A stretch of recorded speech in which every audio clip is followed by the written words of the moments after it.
Taxi Driver.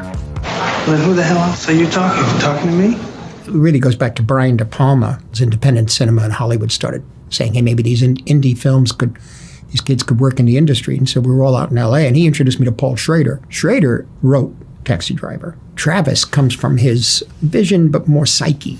I connected with it through Dostoevsky's Notes from Underground. It was like enlightening, you know? And so for me, when I read the script, Brian gave it to me.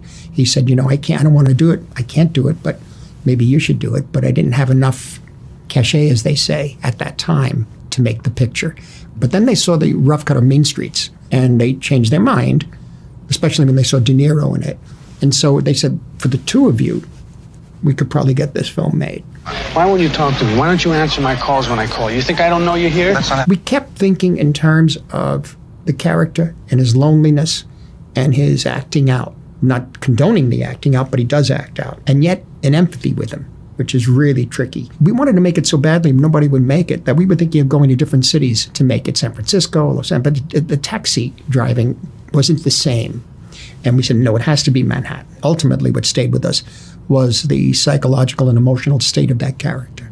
As we know now, tragically, it's a norm. Every other person is like Travis Bickle now. For me, the visualization of the movie was to always try to keep you off balance, keep the audience off balance. I felt that when he made that phone call, it was so painful, we shouldn't witness it. So the camera should track away, but not pan away. It should move completely to a hallway. And in the hallway, you think somebody's coming, but nobody's going to come. Nothing's going to happen. We're all alone. But we don't want to experience the depth of his pain at that point.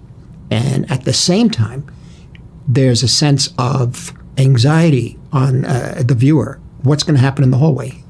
Well, apparently nothing.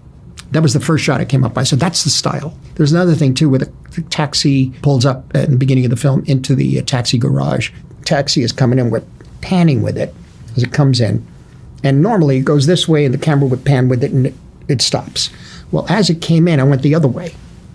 And as we rested, the car came in and stopped. Wait, I'm supposed to be looking at the car. No, we're going to go another way. And so every shot, as much as possible, was designed to be slightly disconcerting, but ultimately satisfying. That was the philosophy of the shooting.